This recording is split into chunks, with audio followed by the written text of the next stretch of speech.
Entra, escuta, digere. Aqui na Louva a Deusa nós entramos com os pés descalços e o coração aberto.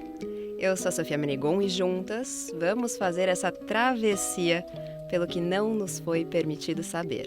Então, prepare as suas asas, levante as antenas e bora alçar esse voo. A autossabotagem é um problema real e só quem já viveu sabe. E olha, vou contar pra você que eu conheço a minha sabotadora. Eu tenho uma sabotadora de estimação, eu conheço ela muito bem. Tenho a sensação de que você conhece a sua também. A gente sabe o que precisa fazer pra chegar lá, mas aí a gente esquece, procrastina, a gente sente aquela preguicinha. Como é que a gente se torna a nossa pior inimiga? Será que a gente consegue quebrar esse ciclo vicioso? Vamos tentar descobrir hoje juntas. Então segura minha mão que o voo vai ser alto.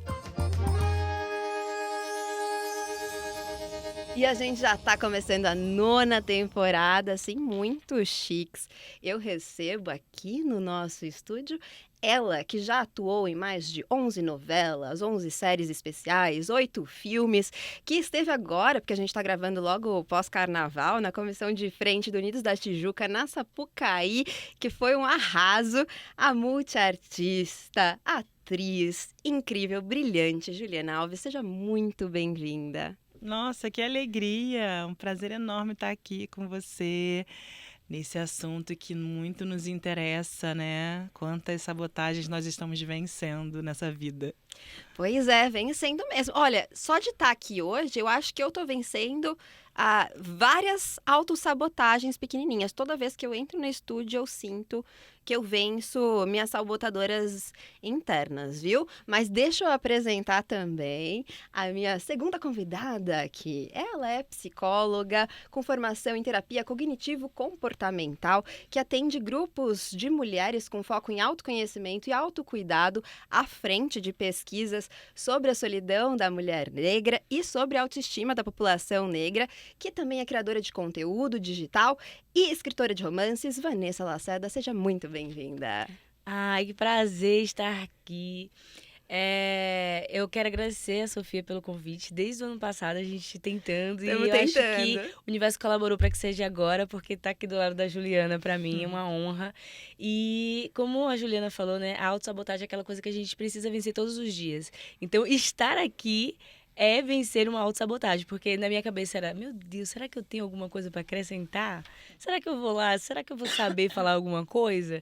Mas a gente tá aqui, né? Então, mais um dia vencendo a autossabotagem. Tô muito feliz. Obrigada. A gente já começou aqui introduzindo a autossabotagem, porque é isso, né? A gente nem percebe, mas durante a nossa vida, o dia inteiro, todos os dias, em vários momentos, a gente ouve, ainda que no fundinho, a nossa autossabotadora. Então esse papo realmente vai render.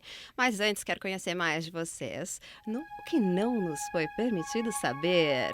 E agora é aquele momento em que eu quero saber o que vocês descobriram que o mundo, essa sociedade não quis que vocês soubessem, mas vocês descobriram mesmo assim e que mudou o olhar de vocês. Então, começar, Juliana, me conta.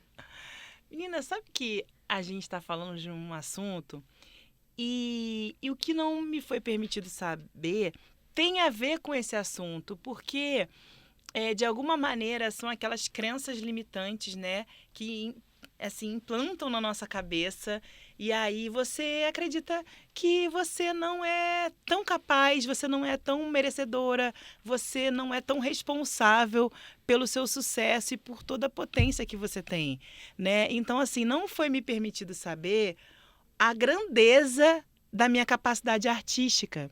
Durante muito tempo, atribuíam ao meu sucesso a sorte. Sim. A uma conjuntura de fatores. E aí, muito recentemente, olha, já fiz tantos trabalhos, você falou aí. Ó. E eu dei resumir, porque tem muito, o seu currículo é enorme. A minha capacidade de fazer qualquer tipo de personagem, de alguma maneira, ao longo da minha vida, eu ia escutando coisas que iam me fazendo acreditar que eu não tinha essa capacidade de fazer tudo que eu quisesse fazer. E eu recentemente, olha que louco, eu descobri, não, eu tenho a capacidade sim, porque eu tenho merecimento, Aí, ó, libertando da autossabotagem. O grande passo, é por aí. Eu tenho merecimento, eu tenho talento e tudo que eu tenho conquistado é fruto de uma conjunção de fatores que eu não trabalho sozinha, eu tenho toda uma rede de pessoas que me possibilitaram chegar até aqui, mas é um merecimento de tudo que eu construí. Não me foi dado nada de bandeja. Isso foi uma libertação quando eu realmente descobri isso. E você falou da comissão de frente, aconteceram tantas coisas lá que você não tem ideia, de que não estavam dando certo. E olha só, é um outro tipo de trabalho artístico totalmente novo. Assim como no teatro você estressa e se lança, aconteceram tantas coisas e eu consegui contornar junto com a equipe e tudo, de uma maneira que a gente conseguiu ganhar o 10 em cima de adversidades enormes. Eu falei, quando eu assisti o vídeo, eu vi aquela minha cara plena, eu falei, meu Deus, eu sou artista mesmo. Muito. Eu segurei se esse rojão. Dúvida... Assim, lógico que no teatro, nas novelas, quando você faz um personagem difícil, no filme também. Mas me foi permitido saber agora, o que não foi me permitido saber antes, desse tamanho que eu tenho enquanto artista. E eu consegui descobrir. Ai, que lindo isso. E você é gigante como artista. De verdade, assim. Que bonito isso. Que bonito. Que as nossas insetinhas se inspirem aí para buscar também se entender e descobrir as suas potências, né? A gente não é permitido, e aí, dependendo de onde você se localiza, tem outros atravessamentos, mas não é nos dado o direito de saber que a gente pode, que a gente é capaz, que a gente tem esse potencial, né? Sim. E você, Vanessa, me conta. É muito parecido, né? Porque eu acho que a gente vai nesse mesmo lugar de não poder, de achar que é insuficiente, que não é merecedora. E dentro da minha vida, nunca me foi permitido saber que andar com mulheres pretas, por exemplo, era algo libertador para minha autoestima, para minha autovalorização, para eu entender quem eu era. Eu cresci num ambiente onde a maioria das minhas amigas eram brancas. E nesse lugar, eu nunca me senti bonita, atraente, eu nunca me senti digna de amor, de nada. Quando hoje eu tenho meu quilombinho ali, eu tô com as minhas amigas, eu olho para elas e eu consigo me enxergar. E ali eu consigo me permitir. E aí eu olho e falo, nossa, nunca me falaram que se eu tivesse amizade com pessoas pretas, isso seria importante para mim, isso seria importante para minha caminhada, isso seria importante até para lidar com a autossabotagem, né? Porque eu olho para as meninas e eu falo, nossa, que interessante isso aqui. E no nosso grupo são meninas diversas, então a gente tem atriz, tem cantora, tem produtora, né? E eu tô lá enquanto psicóloga, e a gente segurando essa barra, e quando a gente senta para conversar, é muito diferente, né? Você sentar e você entender que ali realmente estão te entendendo quando você fala sobre determinado assunto, quando você fala que você levou um pé na bunda de um cara que repetiu ali a situação, e você sabe que quando elas falam assim, eu te entendo, elas estão Realmente entendendo, né? Então, para mim, se tivessem me falado isso antes, se não tivessem me negado a minha negritude, que eu só fui me entender como mulher negra com 25 anos na faculdade, se não tivessem me negado isso, se não tivessem escondido, entre aspas, isso de mim, eu acho que eu teria avançado muito mais, eu teria descoberto muito mais coisas sobre mim, sobre as minhas potências, sobre a minha inteligência, mas quando eu olhava eu me sentia muito diminuída, né? Então acho que não me foi permitido saber isso, realmente foi me tirado isso. E hoje, quando eu consigo ver que eu tenho essas meninas, eu me sinto muito mais completa, né? Então acho que esse foi um grande salto, assim, para as outras coisas que eu tô construindo ainda, Sim. né? Acho que foi muito importante esse momento para mim.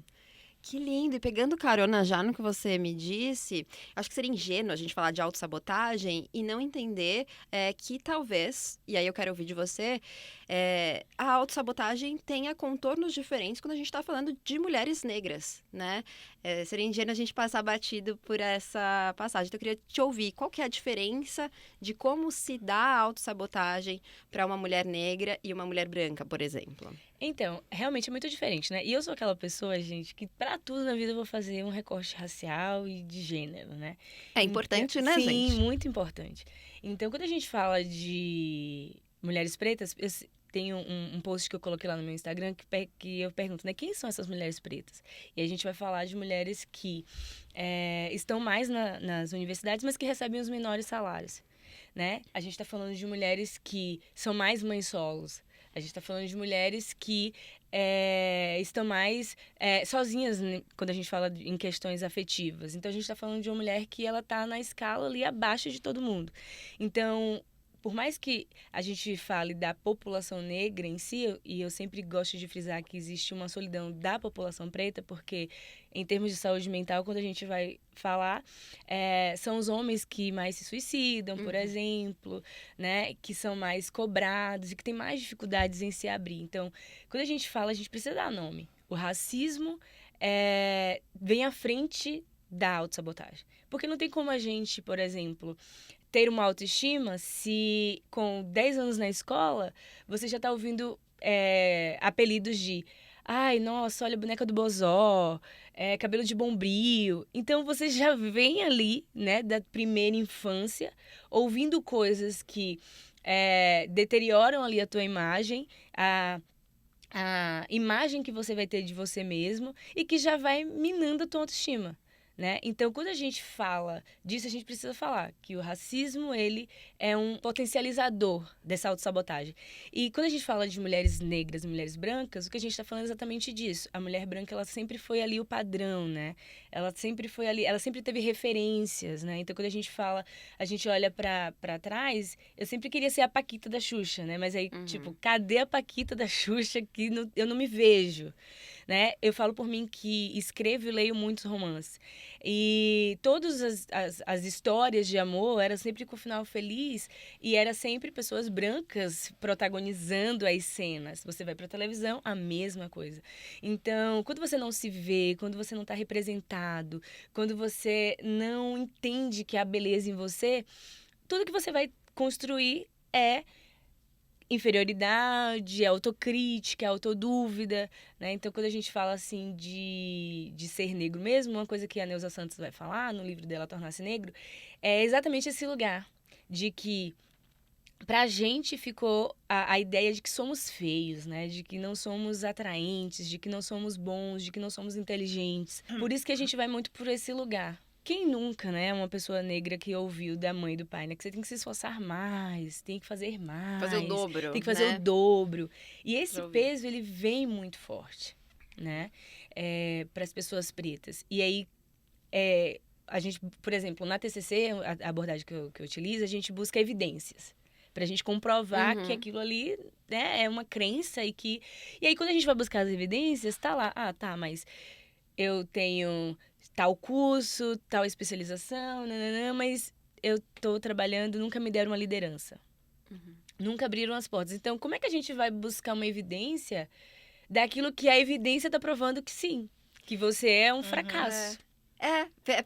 Não sei se faz sentido, o viés confirmatório, assim, né? Sim, o viés confirmatório, profecia autorrealizável, né? Porque é isso, tá ali, né? Não é imaginário. Isso. De fato, você já acredita naquilo, porque a sociedade te diz isso a vida inteira, você cresce ouvindo isso, falta essa referência, e aí, quando você chega, realmente, você não Confirma. consegue, porque existe uma sociedade que barra isso, né? E, Juliana, você falando agora, né, que você descobriu o quão gigante você é como artista recentemente, assim, né? Você acha que essas questões que a Vanessa trouxe foram importantes nesse processo, assim, de demorar para que você se reconhecesse? Sim. Eu acho que tem uma rebeldia que ajuda muito a se libertar disso. A minha mãe, ela falava para mim muitas coisas e isso foi algo que colaborou para mim, que foi assim, a realidade é essa, mas a realidade ela tem que ser transformada. Nós estamos aqui para transformar essa realidade. Então, se eu entender como a realidade é isso, então não estou adequada, então eu não sou legal, acabou, né? A gente vai viver com essa crença e não vai se achar merecedora, porque você está olhando a realidade, você não está vendo ali as coisas acontecendo. E aí, essa mentalidade contestadora, ela ajuda também a transpor essa barreira, né? E assim, é muito interessante, como você falou, dessa união das mulheres negras, porque o movimento de mulheres negras é um movimento que já existe há muitos anos. Sim. E ficava num campo que não acessava muito a gente no nosso dia a dia de trabalho. Por exemplo, vou dar um exemplo no meu grupo de atrizes. Eu já vinha de uma família que estava muito ligada ao movimento de mulheres negras, então, para mim, era muito claro, óbvio, que a gente tinha que se juntar. Que a gente se juntando, a gente ia ser mais forte. E eu chamava a galera falava assim, não, Ju, não vamos fazer esse barulho porque vai incomodar e tal. Vão achar que a gente está contra. E não entendi, e as pessoas não entendiam o quanto que isso ia ser... Até porque as políticas, a organização política de onde nós estávamos também nos dava essa pressão, né? Então, é muito recente que grupos de atrizes negras passaram a se reunir. É muito recente. E isso por quê? Porque eu tenho 20 anos de carreira. Ao longo da minha carreira, eu vou dar um exemplo por mim, que já tinha essa mentalidade, mas mesmo assim criou-se essa crença a partir da realidade. Ju, eu falava assim, eu gostaria de fazer teste para essa novela. Aí falava assim, não, mas essa novela já tem uma atriz negra. Então, olha só o que eles faziam na nossa cabeça. Eles faziam a gente acreditar que se uma está, a outra não pode estar. Então, automaticamente, aquela pessoa é minha concorrente, minha rival. Então, o racismo, ele afasta a gente de diversas formas, né? E fora também as intrigas que o racismo vai criando, né? E eu passei a questionar muito as minhas colegas, assim. Eu cutucava muito elas em relação a isso. Eu hoje. Eu sou essa pessoa. Eu cutucava muito elas em relação a isso. E o que eu acho interessante é que a gente está falando de nossas experiências, mas o que eu posso dizer, por exemplo, que eu vejo nos movimentos de atrizes negras, não nos foi permitido saber que nós poderíamos juntas termos sucesso, termos êxito e sermos felizes e vivermos da nossa arte. Porque faziam a gente acreditar que se uma estava, a outra não podia estar. Então, a união nossa nos faz hoje ter força para questionar comportamentos racistas, não deixar mais que certas estruturas racistas se perpetuem. A gente tem acordos assim, olha... Quando acontece essa situação, a Mana vai falar com a experiência dela. Eu vou e falo isso. Mana, sério, você fala isso pro diretor? Falo. E eu falo pro autor também. Falo. Então, vamos lá. Aí, no próximo trabalho, essa outra Mana já vai falar assim, então é isso. Porque eu tenho um respaldo de todo o movimento. Mas isso vem de um respaldo do movimento de mulheres negras que já tem muito tempo. Uhum. E esse movimento de mulheres negras foi também... Os movimentos negros, em geral, foram também nos embasando, nos fortalecendo nesse lugar. Mas é que a luta contra o racismo é uma luta muito... É uma luta constante. A gente dá uns passos à frente, daqui a pouco a gente vê a coisa parece estar retrocedendo. A gente tem que continuar mesmo avançando. Você me fez uma pergunta, eu não sei se eu respondi a sua pergunta. Respondeu super. Eu tô pensando, gente, quão perverso é esse sistema, né? Que faz com que você... É muito perverso. E é impressionante como ele vai construindo de uma forma que vai agarrando em você, né? Porque você começa a acreditar Você nisso. sabe que em 2019 eu ouvi de um diretor assim, você falou essa coisa do amor, né? Da possibilidade de ser amada. A dramaturgia brasileira, as novelas, elas entram na mente das pessoas de maneira muito forte, né? As pessoas elas constroem muito dessa noção de realidade a partir disso. E eu ouvi uma coisa assim, uma frase que, na verdade, ela só retrata o que sempre foi implantado na cabeça das pessoas. Sobre a minha caracterização, eu ouvi que era importante mudar o meu cabelo porque era para eu me adequar a uma possibilidade de cena romântica. Olha. Como se a capacidade de ser amada desta mulher negra com seu cabelo crespo, né? Com seus traços, né? Ela tivesse impedida. Então é muito louco você ouvir isso em 2019. Nossa. É muito louco. E isso, na verdade, ele só estava verbalizando algo que a gente já está vendo há anos acontecer. Já está posto. Que as novelas, a dramaturgia, de uma maneira geral, colocam a mulher negra nesse lugar que ela acaba, de certa forma, se não tiver muito bem cercada, acreditando que ela não é digna de ter amor, que ela não é digna de ser amada, ela não pode viver uma cena romântica. É interessante isso que a Juliana falou, porque eu terminei agora a autobiografia da Viola, e ela fala exatamente isso, que quando ela foi convidada para fazer a Annelise, né, que uma pessoa chegou e falou para um amigo dela, falou assim, não vejo a Viola nesse papel. Aí o amigo perguntou, por quê? Ah, é porque essa personagem, ela é sensual, ela tem um amante, ela faz assim, ela faz assado. E não vejo. Aí ela ficou se questionando. Ela falou, por que que ele não me vê nesse papel? Aí ela sou uma mulher preta, retinta, né? E que pra eles eu não performo sensualidade. Então, é difícil, né? E aí, quando você questiona, a pessoa não sabe explicar por quê. Mas ela vai ali e diz, né? Não vejo você nesse papel. Porque, sei lá, não vejo. Eu acho que é porque ela é bem-sucedida, ela tem um amante, ela é sensual. E aí, você para e pergunta, tá, mas por que que você não me vê nesse papel? E aí, a Juliana falando, eu lembrei muito de uma conversa que eu tive recente com uma amiga psicóloga, né? A gente estava falando sobre valores, quanto que a gente cobra pelo nosso serviço.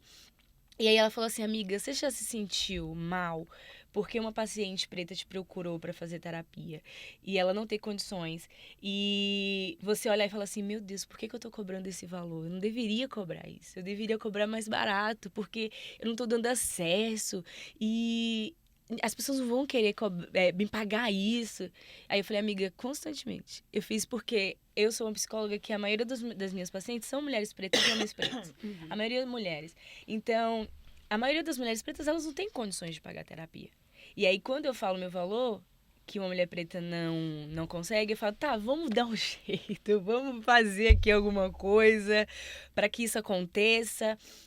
Mas constantemente eu fico, né? Porque a minha vontade, né? Quando eu falo que eu trabalho com mulheres pretas, é para que essas mulheres pretas subam junto comigo, né? Eu tenho uma lista de psicólogas pretas para indicar. Eu tô sempre...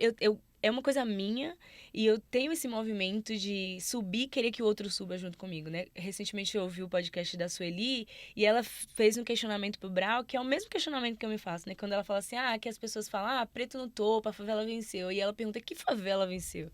Porque a gente pode falar assim, que teve ganhos, né? Pessoas que que se sucederam bem, né? Que conseguiram, mas quem é que ainda está embaixo, né? Quem que ainda está nessa... não no topo da pirâmide, mas bem embaixo. Ainda são essas pessoas. Então, a gente não pode falar de uma favela que venceu quando o racismo, ele continua. A gente não pode falar porque as mulheres negras continuam ganhando menos, porque os homens negros continuam sendo os que mais morrem. Então, a gente não pode falar de que uma favela, de que os pretos venceram, se a gente não estiver nesse lugar. Mas... é muito constante isso, né? Então, por exemplo, algumas amigas psicólogas brancas, elas cobravam mais caro. E eu ficava, nossa, mas eu não consigo cobrar esse valor. Não, esse valor tá absurdo. Não consigo. Então, a gente sempre fica nesse lugar de que o que eu sei ainda não é muito.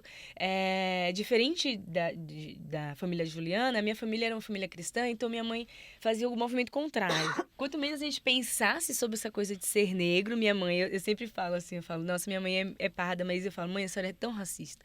Porque a senhora precisa mudar essa mentalidade. E aí meu pai, hoje, ele mudou, né?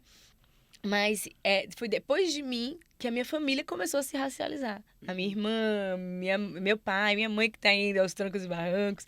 E a gente era o contrário, né? Então, por isso que eu falo que me foi tirado esse lugar de pensar isso, de entender. Mas aí, quando eu entendi, eu vim desse movimento. Não, gente, a gente precisa se juntar. Hoje eu tenho um grupo com psicólogas pretas pra gente falar. Sim. Porque uma das coisas que sempre falam pra gente na faculdade é... quando o assunto te atravessar, encaminha, né? Você não pode atender uma pessoa que o assunto vai te atravessar, não. Aí eu falo, tá, mas então eu não vou atender ninguém. Porque todos os assuntos, as pautas que as mulheres negras trazem, te atravessam. Me atravessam, né? Então tem dia que eu só atendo pacientes negros, e aí eu termino meu último atendimento 9 horas da noite, eu fico... não vou atender mais mulher negra nenhuma, meu Deus! Eu não aguento mais! E os assuntos muito parecidos, né? De mulheres incríveis que estão em empresas e que não conseguem cargo de liderança, que estão em relacionamentos que o tempo inteiro são trocadas e que só confirma que elas não, entre aspas, bem entre aspas, não nasceram pro amor e coisas desse tipo. Então, realmente é um movimento que, quando a Juliana falou, eu fiquei assim, nossa, que bom que tem um movimento de atrizes negras que estão fazendo acontecer, porque assim que eu consegui, eu falei, gente, vamos fazer aqui agora uma conversa de psicólogas pretas, e aí as meninas já tinham feito, então eu entrei no grupo delas, e a gente fica ali compartilhando, então se torna mais fácil, né? Da gente chegar e falar assim, olha, hoje foi difícil, eu quase, né, não choro ali com a minha paciente, porque ela me contou uma história que eu vivi semana passada. Esse acolhimento é muito importante, né? Muito. E eu fico aqui pensando, eu ia falar da questão de gênero, que a gente não pode desassociar gênero da questão da autossabotagem. A gente tá aqui o tempo todo falando de mulheres, né? Mas ao mesmo tempo, veio para mim aqui que, na verdade, a gente não pode desassociar a autossabotagem de gênero, de raça, de classe social, de localização geográfica. E vai me ficando cada vez mais robusta em mim a ideia de que talvez a autossabotagem seja uma grande maneira, e aí eu quero ouvir de vocês, de culpar a nós mesmas, da gente se culpar por uma sabotagem de algo muito maior, que é o sistema. O que vocês acham? Estou viajando? Eu concordo. Meu professor, ele falava assim, gente, quando as pessoas falavam sobre loucura, né? Aí ele falava assim na aula, gente, a loucura foi assim, ó. Criaram a loucura, não souberam o que fazer com ela e agora ficou essa grande confusão. E eu acho que é exatamente esse lugar, né? A sociedade, a estrutura criou-se, né? Nesse lugar racista, misógino, machista, né? LGBTfóbico, enfim. E jogam na gente a confusão que eles criaram, né? O problema que eles criaram. E eles não querem lidar, né? Então, aí a gente que fica tentando lidar da forma que a gente consegue. Então, eu sou mulher e sou negra e venho de uma família de classe pobre e tal. E eu olho e falo, tá, e agora o que eu faço com isso? Então, eu sou o problema. E alguns conseguem levantar e falar, não, vou resolver esse problema, né? Como a mãe da Juliana sempre ensinou pra ela. Outros, infelizmente, vão ficar no lugar de, não, eu não posso, né? Porque já me ensinaram que o meu lugar é esse. Então, isso que você fala é muito fantástico, né? Realmente é um problema que não é nosso, mas que eles fazem de tudo, eles estruturam a sociedade, para que a gente acredite que é nosso. Eu acho que agrava, né? Porque, assim, tem estruturas de pessoas que têm famílias supostamente bem estruturadas, que tinham tudo para terem ali, assim, uma força muito grande de realização. E também entram numa onda errada, de não se acreditar. Eu acho que parte muito de uma cadeia que a pessoa vai construindo, assim, de associações ao longo da vida, de repente, não ter recebido um suporte emocional e não ter sido negado a essa pessoa aquela estrutura, né, básica, que é afetiva, que não é financeira. A pessoa pode ser uma pessoa muito rica, mas se ela não recebeu aquela base ali, ela de alguma maneira vai se questionar, e será que é uma sensação de não estar adequado para realização de algo, né, assim. Então você fala, não, então eu não sirvo para isso, e às vezes é uma chavezinha que você precisa virar e que pode ter a ver com tantas coisas, como, por exemplo, uma coisa que você, na sua infância, você viu acontecer, mas eu acho que a estrutura social, ela é algo que limita muito mais, agrava muito mais. Como você vai falar para uma pessoa que acorda às 5 da manhã, pega um BRT, no caso do Rio de Janeiro, lotado, com uma confusão, uma violência para você entrar no transporte público, você já sofre aquela humilhação diária para você chegar no local de dignidade, no seu local de trabalho, né? O mundo está dizendo o que para você? Todo dia de manhã. Então, como que você vai exigir que essa pessoa ela tenha ali total controle, né, da sua força mental para a realização? Tem pessoas que são incríveis e conseguem transpor isso, mas de alguma maneira algumas pessoas acabam ficando presas nessas barreiras sociais também, né? Eu tô até lembrando, eu vi uma entrevista sua em que você conta sobre um momento em que você, acho que uma personagem sua, que te ajudou a perceber que como você se sabotava, né? E aqui eu tô pensando em termos de trabalho, é um outro contexto, né? A gente tá falando aqui, trabalhador que vai todo dia e volta e tem que bater cartão e tal, mas não deixa de ser, né? Então, que você teve uma personagem que te ajudou a perceber que você se sabotava nas relações com outras pessoas. Teve isso? Você lembra disso? Sim. Na verdade, assim, eu aprendo muito com as minhas personagens, né? Aprendo o tempo todo com as minhas personagens. E eu tive personagens que elas eram muito bem resolvidas como mulheres, assim, uma autoestima maravilhosa. E aí eu falava assim, nossa, tá vendo? Eu tô fazendo essa personagem porque eu não posso me inspirar um pouquinho nisso, sabe? Ela era desejada por homens diferentes, ela se relacionava com quem ela queria. E já teve personagem que me ensinou depois, quando eu assistia e eu falava assim, nossa, olha só, eu tava indo tão bem e eu achava que eu tava péssima. Se eu tivesse noção de que eu tava indo bem, eu poderia ter feito muito melhor. Entendeu? E eu achava, de alguma maneira, ali, o contexto. E era um personagem legal, mas o entorno não estava favorável. Porque a gente sofre essas barreiras de preconceito ao longo da nossa carreira. Os coleguinhas nem sempre são os mais legais, assim. E aí, às vezes, você acha assim, ai, será que eu não tô indo bem? E aí, as personagens vão te mostrando assim, caramba, tá vendo? Eu posso ser melhor, né? E, nossa, cada personagem que eu fiz, já teve personagem que eu descobri que eu poderia ter dito não para uma cena. Nossa. E eu fiz a cena e depois eu falei, não, nunca mais isso vai acontecer, nunca mais vou fazer essa cena. Essa cena é horrível, sabe? E a gente aprende muito, né? O legal dessa carreira é porque a gente está mostrando vivências, vidas, né? A gente está retratando realidades diferentes. Então faz a gente refletir muito. Se você estiver atenta, você tem como aprender muito com os personagens.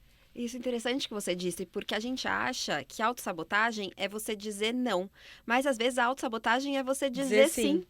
Né? Eu tô pensando aqui nas vezes que eu neguei coisas por medo, mas às vezes que eu aceitei também, né? Me sabotando, me colocando em situações super complicadas, que você não sabia a sua capacidade de dizer não. E o não seria libertador, né? Seria, eu sou essa aqui, eu vou realizar através desse não. Sim. O não realiza pra caramba também. E hoje eu fico olhando assim, gente, olha aí, ó. Ao longo da minha carreira eu disse muito não, porque eu fui muito estigmatizada por conta de todo o início da minha carreira, assim. Aí eu disse muitos nãos, mas outros que eu não disse, hoje eu percebo que são as pedras no meu caminho, que agora tá bom. Agora você vai ter que desconstruir isso aí e construir tudo de novo. E aí vem quando a gente consegue se reunir com pessoas que falam a mesma língua que a gente, que estão olhando para o mesmo lugar, e você consegue entender que você pode se reunir, literalmente se reunir. Quando se reúne com outras pessoas, você se reúne também, né? Você se reconhece, se reconecta, né? E aí você consegue realizar tanta coisa que você achava que antes não conseguiria realizar, né? Sim. E até pra gente identificar, porque é isso, se um sim pode ser autossabotagem e o não também pode ser autossabotagem, como é que a gente identifica essa autossabotagem? Eu vou até contar. Gente, eu tenho milhões de causas sobre autossabotagem, porque eu sou muito boa em me auto-sabotar, assim. Sou excelente nisso. Se tiver alguém querendo um curso de como se sabotar, me chama. Não me chama, porque a gente não quer que ninguém sabote. Mas a verdade é que eu me saboto muito. Eu lembro de uma situação em que eu tinha esse evento para ir com uma marca.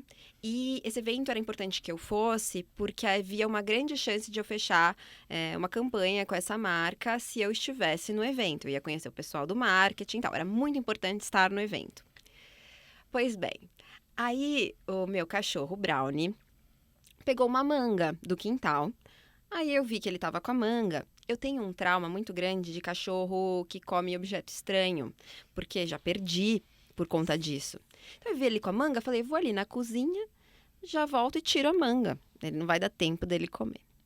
O Brownie é um pitbull, gente. Ele come numa bocada, né? Enfim, voltei, ele já tinha comido, obviamente, a manga com caroço. E tudo. Nossa. E o caroço da manga é um senhor caroço, né? Aí fiquei desesperada, levei ele no veterinário pra tomar morfina, pra ele colocar pra fora. Ele colocou pra fora o caroço inteiro que ele comeu.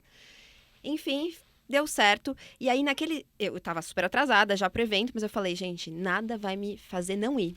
Porque naquele instante eu percebi que era a minha sabotadora interna, porque eu vi a manga. Eu sabia que ele tinha capacidade de comer aquela manga inteira. E pode parecer, né, às vezes um charuto é só um charuto, né? Às vezes a gente tá, né? Às vezes é só uma casualidade. Mas eu senti profundamente que eu podia ter tirado, mas eu decidi não tirar, me sabotando, porque eu tinha esse evento importante. Porque, no fundo, tem um monte de outras questões de não me achar merecedora, enfim. Fui pro evento, fechei a parceria, mas assim, eu tive que perceber naquele instante que era a minha sabotadora. E às vezes, as chances da gente não perceber são imensas. Porque a gente tá contando essa historinha pra gente também, né? O tempo inteiro. O tempo inteiro. Como que a gente diferencia que é uma casualidade ou sou eu me sabotando? Ou então, quando um sim é a autossabotadora ou não é a autossabotadora? Me fala, porque eu tenho esse pensamento o tempo todo. Gente, o que eu tô fazendo aqui? Eu tô me sabotando ou é a casualidade? Por favor, ajuda. Eu trabalho com a terapia dos esquemas, né? E aí, fala uma coisa muito interessante que a Juliana trouxe, que né? O meu supervisor sempre fala assim, Vanessa, tem sim a estrutura, mas tem também o que fizeram com a gente e o que a gente faz com a gente. Então, quando a gente fala dessa estrutura, é tudo que a gente já falou. Quando a gente fala do que fizeram com a gente, é exatamente esse lugar. A gente tem 5 necessidades ali fundamentais que a gente precisa que elas sejam satisfeitas ainda na nossa primeira infância, até os 12 anos. Quando essas necessidades elas não são satisfeitas, a gente vai para o mundo sentindo falta delas e querendo, né, se vincular com as pessoas para fazer com que elas aconteçam. Então, o que acontece? A primeira necessidade que a gente tem é de vínculo seguro, que é pertencimento, que é a sensação de segurança, de cuidado. A segunda é ligada a essa primeira, que é exatamente a de direcionamento, né? Então, você é aquela pessoa que tem autonomia, liberdade para ela ser quem é. Então, se eu tenho um lugar seguro, eu posso ir fazer o que eu quiser fazer, né? Conhecer o mundo, explorar o mundo, mas eu volto porque eu tenho esse lugar seguro. É o que a gente chama aí que basicamente vai ter o apego seguro, né, para essa pessoa. Quando essas necessidades não são satisfeitas, cria-se padrões e aí esquemas que a gente chama, né? Então pode ter um esquema de defectividade, de fracasso, esquema de abandono e são 18. Caramba. Aí vamos Isso, Ferrou. são 18. E aí vamos supor que essa pessoa ela tenha esse esquema mesmo, né, de fracasso, de que tudo que ela vai fazer, ela vai fracassar. Tá. Então a nossa mente cria mecanismos de defesas, porque esses esquemas são como se fosse uma ameaça pra gente.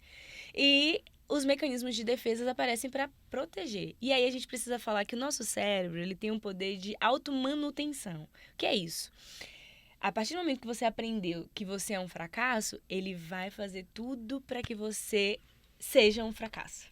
Cérebro, por favor! Ele não nos ajuda. Então, isso que você falou é de uma forma, assim, inconsciente, né? Fora da consciência, como a gente fala.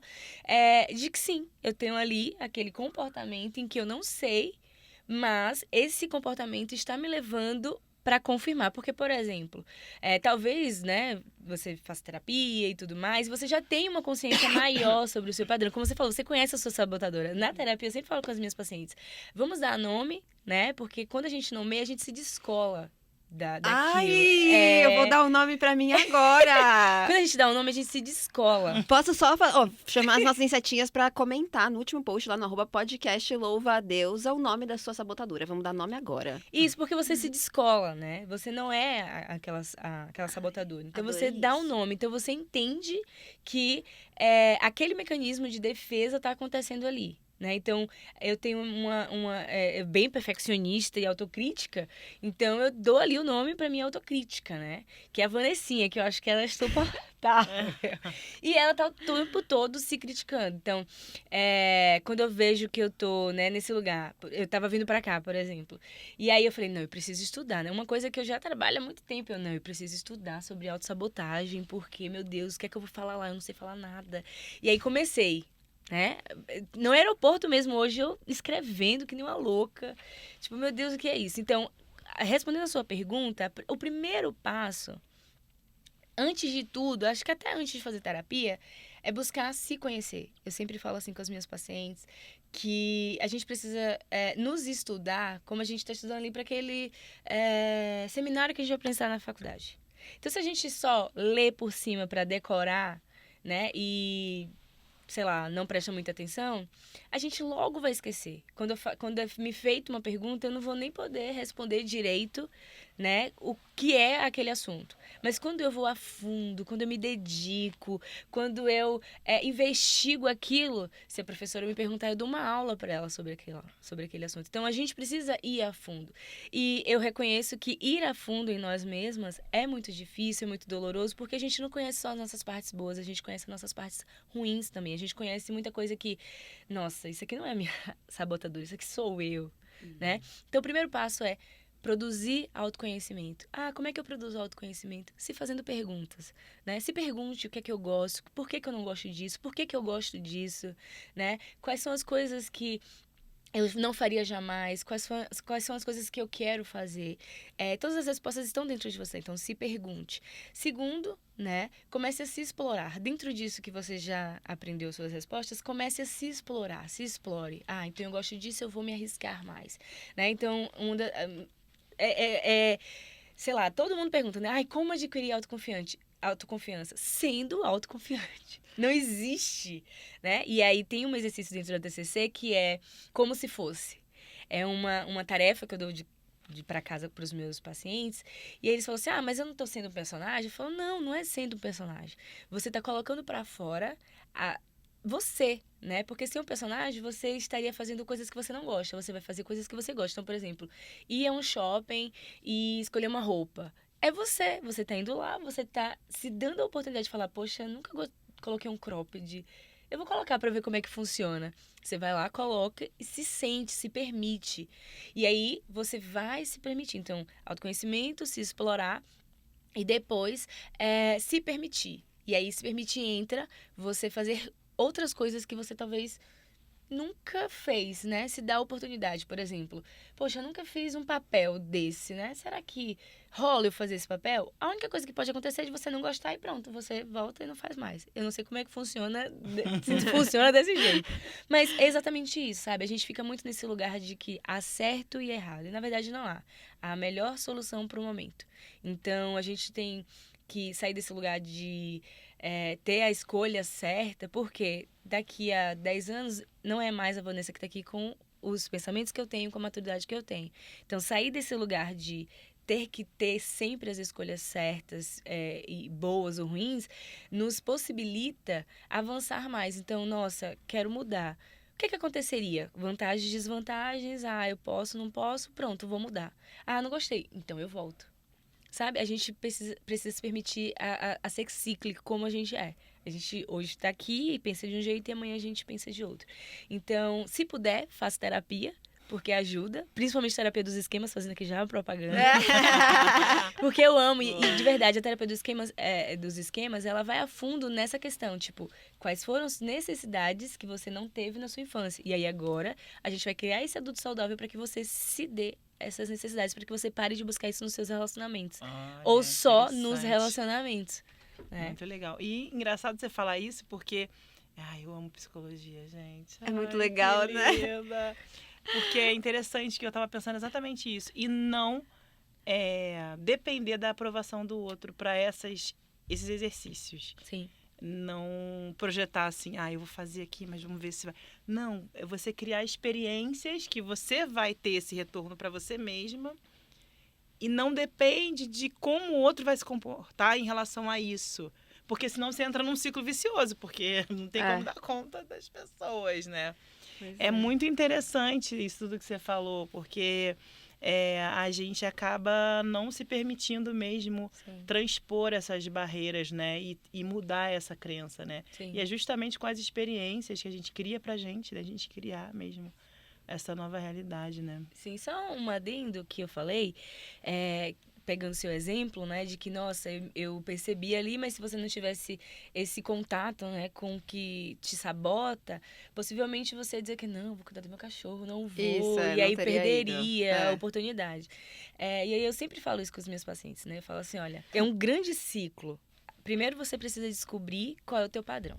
qual é o meu padrão de funcionamento, né? Qual é a minha sabotadora, qual é a minha autocrítica. Descobrindo isso, a gente passa pro lugar de não ser mais automático. E aí, não ser mais automático é muito mais simples, mas também é muito mais doloroso, porque aí eu percebo, né? Ai, aqui eu tô me sabotando. E aí a gente percebe que eu preciso fazer um movimento, porque dentro dessa percepção que você teve de, nossa, eu tô percebendo que aqui é a minha sabotadora, você tem que escolher. E a gente não gosta disso de escolher, né? A gente gosta meio que deixar pro outro mesmo, tipo, pra sorte e tal. Então, É mais fácil, né? muito mais. Então, quando eu faço esse movimento de olhar e falar, não, aqui eu preciso me movimentar. Só que, como é muito instintivo e desde sempre, os esquemas é quem a gente é, né? Se torna, a gente não consegue não fazê-lo. Então, a gente passa a ter uma percepção e aí entra no caminho de, aqui tá, é a minha sabotadora, mas eu faço ou não, né? Então, a gente sai do automático. Só o sair do automático já é incrível, porque permite que algumas vezes eu erre, mas que outras eu acerte. Exato. E é isso que faz o movimento ser diferente. E é esse conhecimento, então, né, que vai me dizer se o não ou o sim vai ser a autossabotagem. Porque se eu sou uma pessoa que eu digo sim me sabotando e eu já sei disso, então provavelmente o sim é que vai ser a autossabotagem. E o contrário também, né? Agora, eu fico pensando também uma coisa, quando eu falei lá no Instagram que a gente ia falar sobre autossabotagem, surgiu muita pergunta sobre, e causos, né? Sobre relacionamento. Você já se percebeu se autossabotando nos relacionamentos? Quando eu falo de relacionamento, eu pensando num sentido mais amplo de relacionar-se, sabe? Às vezes, eu, por exemplo, sou uma super sabotadora das minhas amizades. Porque eu criei... Na minha cabeça, eu sou uma pessoa que não tenho amigas. Eu tenho várias. Mas na minha cabeça...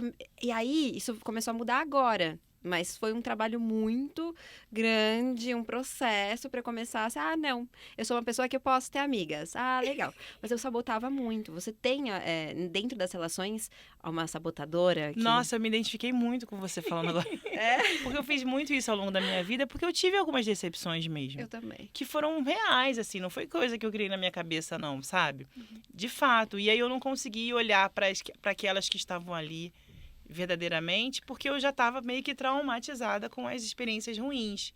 E eu percebo quando eu saboto as amizades, que às vezes é uma pessoa super legal, e aí você não dá o mesmo retorno, você não liga, não responde o WhatsApp, não responde a ligação. Desculpa, várias amiga. mensagens. Mas isso não tem nada a ver com você não desejar aquele afeto, aquela troca. Tem a ver que, será que é minha amiga mesmo? Será que eu sou digna? Será que essa pessoa realmente gosta de mim como eu tô gostando dela? Porque eu não quero me decepcionar de novo. Eu não quero cair do cavalo de novo. Eu não quero perceber uma traição. E aí, nesse meio das mulheres, gente, que a gente tem que romper toda uma barreira que criam entre nós da rivalidade feminina que ficam alimentando. E algumas manas nossas caem nessa bobagem de querer olhar a outra como, tipo, com um olhar de inveja, com um olhar de comparação. E o tempo todo a gente se responsabiliza pelas tretas que os machos criaram, escrotos às vezes colocam a gente, sabe? Então, realmente algo que você trouxe uma questão interessante. Um desafio para mim hoje é esse, assim, é conhecer as pessoas e conseguir ter uma troca verdadeira, saber discernir, né? Porque nosso meio também é complicado, né? Saber discernir, identificar e conseguir dar aquilo que a gente está com vontade de dar mesmo, sabe? Sem medo. Juliana, né? Você fez Vamos ser amiga? Amizade agora, gente. Não, é exatamente isso mesmo. Sim, eu faço muito isso das mensagens. Você acabou. Às vezes você fica super feliz, assim, respondeu agora não, depois eu respondo. Eu acabei de descobrir Vocês que isso é que é autossabotagem. inconsciente, né? Vocês veem que é um mecanismo inconsciente. Porque olha o que a Juliana falou. Eu quero amizade. Não é que eu não queira a amizade daquela pessoa. Mas eu vou lá e não respondo o WhatsApp que ela me mandou. Sendo que as relações, elas precisam, né, que você se vincule, que você crie espaço, que você mantenha. E na casa da pessoa, que a pessoa chama você pra ir, você não vai. Nunca vai. Aí você fala assim, e aí, como é que vai ser? Será que a pessoa vai gostar mesmo que eu vou lá? Essas coisas doidas, gente. Até a maluquice, né, que a gente tem na nossa Juliana, cabeça. a gente tem que fazer um episódio só sobre isso, porque eu tô me identificando num grau.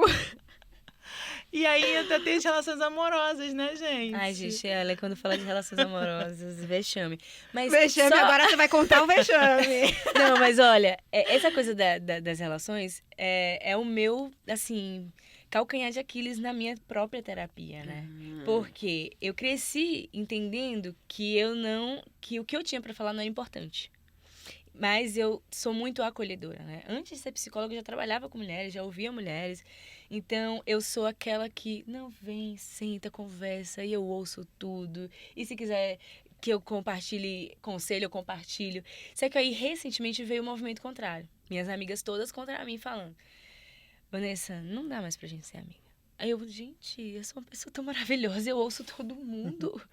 Aí elas falaram, mas é exatamente esse lugar. Você não se abre com a gente. E você não sabe quão difícil é a gente estar aqui entregando vulnerabilidade pra você e você não conta nada. Você fica fechada e você não fala. É como se a gente não pudesse ajudar você em lugar nenhum. E aí eu chorei recentemente com essa amiga. Eu falei, amiga, eu realmente não conto, porque na minha cabeça, tudo que eu tenho pra falar não tem importância. E aí eu falei pra minha terapeuta assim, quando ela falou, mas se fosse, as pessoas falam, eu falei, tá. Aí ela falou assim, eu tô aqui, você é importante pra mim. Eu falei, mas você eu pago. Pra vocês verem o nível. Olha. E aí, quando eu falei isso, ela falou, Van, sua criança tá muito ferida. Olha. A gente precisa ressignificar isso. Porque na minha cabeça só funciona, tipo, se eu tiver um amigo e eu pedir a ele assim, faz umas fotos minhas. Ele sabe, Lipe. Eu falo, quanto que você cobra? Ele, Vanessa, eu já falei que não cobra. Eu, não, mas quanto você cobra? Tudo para as pessoas que são meus amigos, mas quanto que é? E você Né? oferece tudo. Você... Não, eu dou tudo. Se Sim. quiser, eu saio da minha casa, a pessoa mora. Vai Eu vou morar morar lá. na rua. Mas eu não consigo. E aí, quando eu vi esse movimento de que eu tava perdendo as minhas amigas porque eu não tava conseguindo me abrir pra elas, né? Eu falei, corri pra terapia e falei, eu preciso estar nesse lugar, né? De ser vulnerável com ela. E eu tô lá no Instagram falando, não, sejam vulneráveis, sei que lá, vulnerabilidade, autocompaixão. Eu adoro. Mas eu não me colocava nesse lugar. E era muito inconsciente. Porque na minha cabeça, tipo assim, não tenho nada pra falar, não. Mas eu tava ali nos perrengues. E sofrendo. E aí, fazendo o movimento que você falou, que é... Eu não tenho uma amiga, meu Deus, pra desabafar na vida. Eu não tenho ninguém que me escute. Eu não tenho ninguém que me ouça. E meus amigos ali sedentas e eu... Não tenho nada pra falar, né? Você não se permitia, né? Não me permitia. E ainda hoje é difícil, né? Quando eu vou contar dos boys mesmo, eu fico... Será que ela não vai usar isso contra mim? Caramba! Olha isso. Um medo, né? É um medo mesmo, né? Que a gente Porque tem. como você assim. falou, eu tenho várias evidências, né? É um medo embasado. É um medo com embasamento. Você sabe que eu tenho uma amiga, a Cintia Aleixo, é psicóloga, não sei se você conhece. Ela fala assim, Juliana, tu é psicóloga. Porque ela é psicóloga. E às vezes eu tô conversando com ela, aí eu falo umas coisas, ela fala assim, tu é psicóloga? Porque eu fiz até o 4º período, eu tenho essa mania. Meus amigos super não, entende. mas assim, não sei nada de psicologia, tá, gente? É só vontade e vocação mesmo. E aí ela tava falando isso pra mim, assim, que essa coisa de eu escutar, e às vezes, muitas vezes, eu não consigo também colocar pra fora tudo, porque eu fico achando assim que vai ultrapassar uma barreira que não deveria. E assim, são algumas pessoas, poucas pessoas, que eu consigo fazer isso. Mas é essa possibilidade que a gente tem de entender o nosso valor, o nosso espaço no meio que a gente está também, né? Que às vezes a gente não entende, assim, que você tem valor ali, de verdade, né? Sim. Tem pessoas que estão ali e que querem saber de fato. Querem. E nos relacionamentos amorosos, né? Romântico-afetivos, né? Isso também entra. A gente se sabota e eu acho que uma sabotagem que a gente recebeu bastante, que parece que é bastante comum, também por um estudo interno, eu acho que deve ser, que é aquela coisa de tá tudo bem. E aí você fala, não. Não pode estar tudo bem? Então vou terminar. Porque bem não pode estar. Eu tava conversando com a minha namorada esses dias. Isso, assim, que a gente tava falando. A gente tá num momento de uma fase de paixão enlouquecedora e nananã, aquela coisa. E a gente fica o tempo todo falando, não.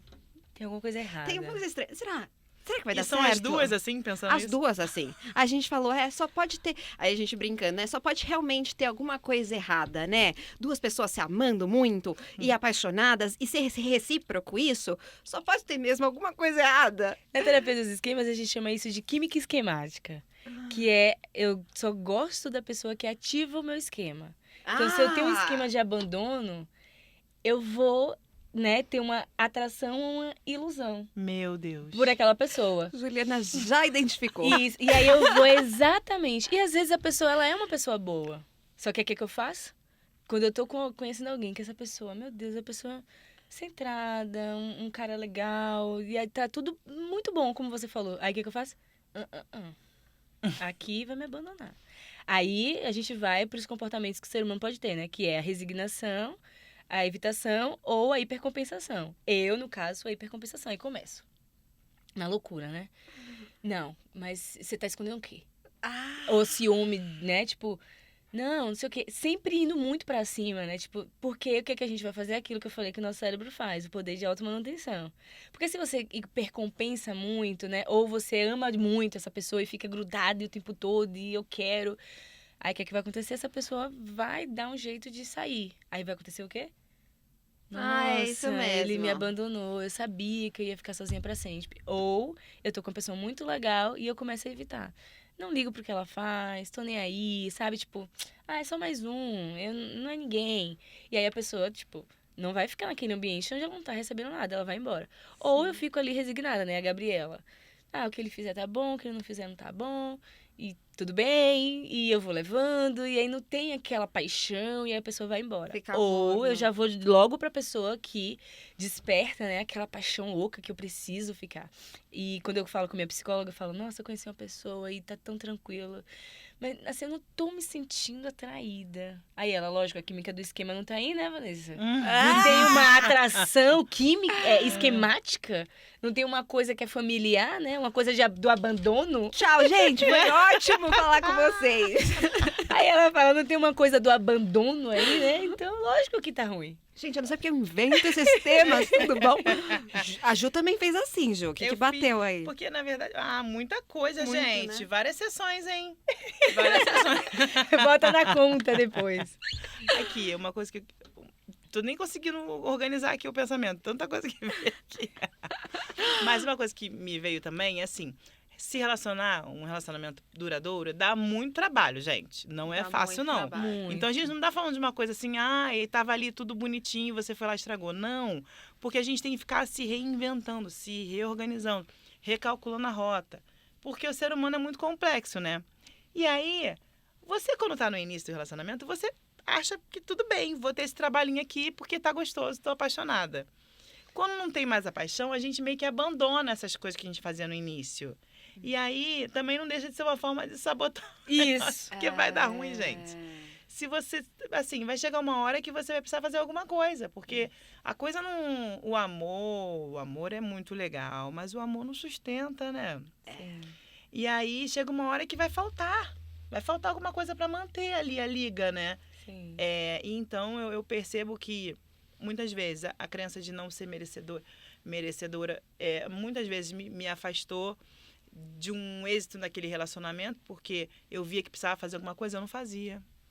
Não, mas se tiver que me amar, vai me amar.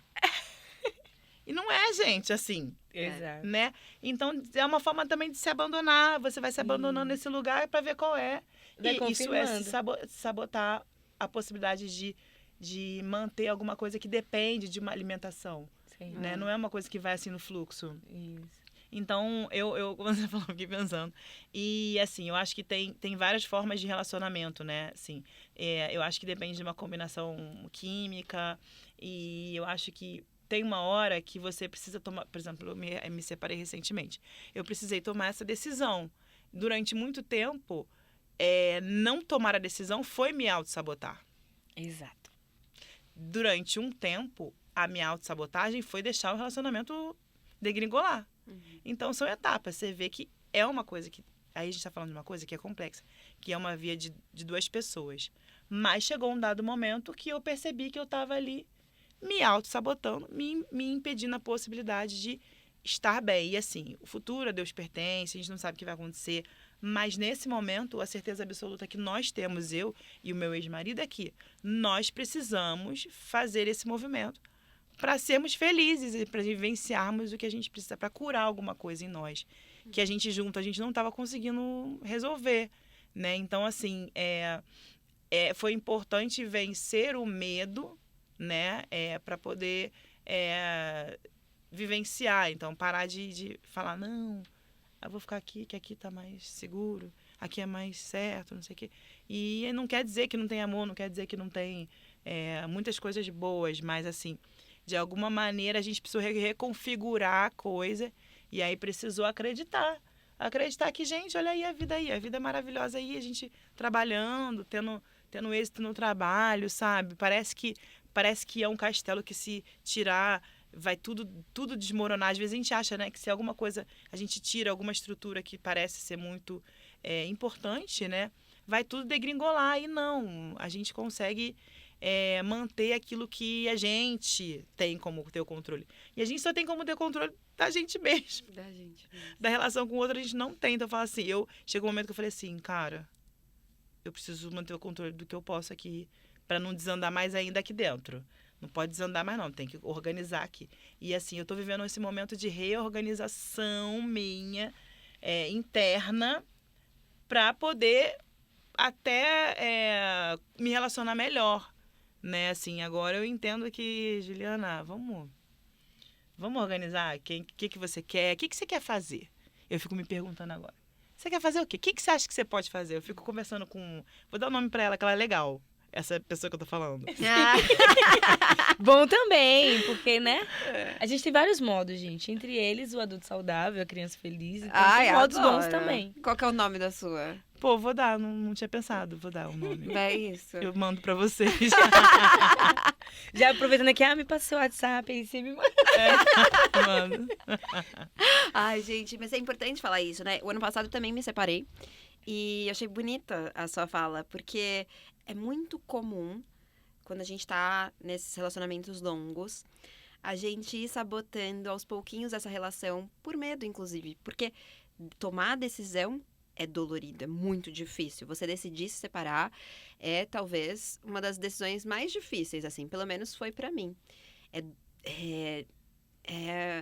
Parece que você está abandonando uma série de crenças que você carregou a vida inteira. Você está abandonando a vida perfeita que você achou que só ia ter se você tivesse naquela relação, que ia durar para sempre, porque é o que a gente aprende pelo amor romântico, né? Que essas relações precisam ser eternas, independente de como elas estejam. Então, a gente vem, acho que, de novas gerações que estão rompendo a qualquer custo, né? Com essa relação que tem que durar a qualquer custo. Mas é muito desafiador porque a gente carrega muitas coisas para poder chegar nesse momento. Então é uma super... a gente vai sabotando a relação e vai se sabotando e vai sabotando a nossa felicidade e as nossas possibilidades, né? E eu sinto que quando eu me separei, foi ótimo. Eu tomei a decisão voltando, eu fui jantar com os meus pais, aí eu fui andando para casa, na rua, respirando, e eu falei, terminou. E já terminou faz tempo, mas precisa agora oficializar isso. E foi a melhor coisa que eu fiz. Assim, eu sinto que tudo se movimentou. Porque quando a gente fica arrastando algumas coisas na nossa vida, eu sinto que a gente bloqueia movimentos, né? Uhum. Sim. Mas tudo mudou, tudo se movimentou. Assim como eu acho que essa nossa conversa movimentou muita coisa nas nossas insetinhas, nas nossas louva-deusas que estão nos ouvindo. Eu queria ter o quê? Mais 10 horas pra gente conversar. Mas a gente papeou, a gente tem que marcar uma parte 2. Sim. Vocês não acham? Sim. Até porque tem muito pano pra manga, né? Quando vocês falam disso, eu atendo casais. E tem momentos que você fala assim, aqui já acabou, gente. Aqui a gente precisa fazer de uma terapia pra separar. Mas é como você falou, as ideias que a gente constrói. Por isso que eu digo, a gente não pode se basear em escolhas certas ou erradas, boas ou ruins. A gente precisa se basear no que é que eu quero agora, né? E sustentar isso. Então agora, pra mim, o que cabe é o término, infelizmente. E aí eu vou precisar me reconstruir e lidar com a frustração de que não foi, né? Mas o que é não ter ido? Foi até aquele momento, né? E depois, cada um vai seguir o seu caminho. Então, é muito importante a gente estar nesse lugar de entender que sim, às vezes permanecer é autossabotagem. Nas relações afetivas, familiares, de amizade, profissionais. A gente precisa entender. E aí o autoconhecimento traz esse poder de eu entender que aqui é sim e que aqui é não. Mas só quando eu me conheço muito bem. Então, a partir do momento que vocês duas entenderam que a partir daqui eu quero seguir sozinha e eu vou dar conta disso, seja lá o que for isso, eu vou. E aí você diz não para alguém, para uma história, mas você está dizendo sim para você e seguindo. Isso que é o mais bonito, né? Por isso que eu falo, a gente precisa se abrir mais para essa ciclicidade da nossa vida, né? Para essas mudanças que a gente pode enquanto ser humano, né? Os bichinhos não podem mudar, a gente pode. Então... E mesmo eles mudam, viu? Isso! Mesmo eles, olha, tem um cachorro que faz terapia e já vejo até eles evoluem, muda, porque meu cachorrinho, né? depois que foi adestrado, mudou. Muda, gente. Mas agora eu quero que a gente mude até de galáxia. Vamos jogar pro universo? Vamos! Então joga pro universo. E no Joga pro Universo, nossas insetinhas já sabem. E agora eu quero saber de vocês. Uma verdade difícil de engolir. Vocês não precisam me explicar e eu não posso fazer nenhuma pergunta. Manda braba. Que aí, Vanessa? Jurei pra vocês, olhou pro lado, vai. Joga pro universo. A verdade difícil de engolir e que eu vejo muito na minha página, né, quando eu abro a caixinha, é que penetração é uma coisa superestimadíssima. Então, essa é uma verdade muito difícil de engolir que as pessoas elas precisam se atentar para isso. Ai, eu amei! Ai, eu não posso perguntar, mas assim, eu amei. Eu amei. Você, Juliana, que você joga Também pro universo. amei. As pessoas têm que ser mais criativas. Muito. O nosso tempo, ele é precioso, né? E muitos contatos nossos acessam nossas maiores dores. E essas dores, elas são os nossos maiores medos. A gente tem muito medo de vivenciar essas dores. E a gente fica ali, muitas vezes, naqueles encontros, naqueles contatos, naquelas relações que acessam as nossas maiores dores, aquilo que não foi curado, aquilo que está aberto. E aí isso faz a gente ir adoecendo. Então, é muito importante vivenciar o que é libertador. Ai, que lindo! E esse papo foi libertador, hein? Ai, eu quero agradecer muito vocês por estarem aqui no nosso estúdio, abrindo a 9ª temporada. Não teria um melhor jeito, um jeito mais libertador de iniciar essa 9ª temporada. É uma honra receber vocês aqui. Muito, muito obrigada, Juliana, por ter vindo. Adorei conversar contigo, adorei te conhecer. Prazer enorme, adorei conversar com vocês também, aprender e ouvir com vocês. Maravilhosa. E para quem não é desse planeta e não te segue ainda, o seu @? Ah, sim, Juliana Alves e AM. Arrasou! Vanessa, que a gente está tentando há séculos se encontrar, finalmente aconteceu. Ainda bem. E foi ótimo, foi melhor do que eu imaginava. Muito, muito obrigada por ter vindo. Eu que agradeço mais uma vez, né? Eu amo trocar com mulheres e eu sempre digo que eu aprendo muito, né, nessas trocas. Então, já me deixo aqui convidada para uma próxima temporada, já gente. queremos. E dizer que eu estou honradíssima e muito grata.